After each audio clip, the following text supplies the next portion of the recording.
Hello friends, welcome back. In this session, we will clearly understand how exactly to load a video through OpenCV as well as to get a frame from that video feed that you are giving in. I mean, you will load a video through your code and you will take a frame from that video and you will save it as an image. That's all. A video is nothing but a group of multiple frames coming sequentially one after another, and we are going to take one frame out of it and save it as an image. That's it. It's a very simple exercise, yet it is a very important thing to be learned, and we will go through it step by step. After initializing the stuff with import CV2 and import NumPy, all these things as traditionally as we do, we need to go with the name of the video file that we are going to use first. This is the video file that I am taking, and the name of the video file is session3.mp4, and the video is available in my current directory. The video talks about something, let's not worry about it. But I have used cv2.video capture and I mentioned the name there, and the next step is to check if the video is all available.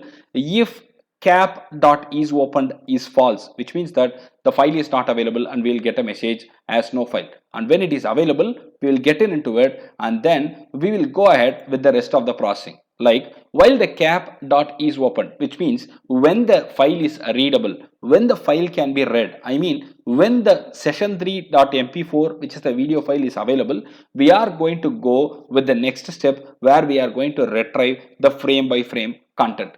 RET is the return value, frame is the one that we are going to read. So RET comma frame equal to cap.read. This cap.read function will be helpful for us to get the frame and the return value. The return value is true or false. If it is true, which means that everything is smooth. If it is false, things have gone bad. So if return equal to true, we will come to the next stage where we can show the image, I mean the frame that has been obtained from the video feed, and we can display that using cv2.imshow. Earlier we used cv2.video capture to load our video into the file, and then we checked if cap.isOpened, which means if the file is available or not, and then if it is open, we are going to read it through, and once we read it through, we get a frame out of it, and that's it. The entire code is almost done.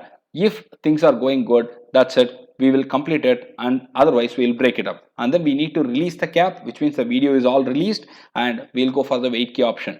Can we run it right now? It takes a little bit of time as the video is longer. It's about 700 MB video. So now the video is being played, you can see that, and I got the frame out of it. This is the first frame that I could collect from the video through our code. The entire video is loaded, then we could collect the frame out of it, and that's what we have done right now. It's a very simple process, and I hope you understood it. If you have any doubts or queries on this, please let me know. I'll be able to clarify it. Try it out in your machine. You please try to have a smaller video file so that it can be faster, and that's it. If you have any questions, suggestions, please go ahead and type it in the comment section. I'll be able to answer them, and in case you like my channel, please go ahead and subscribe. Thank you.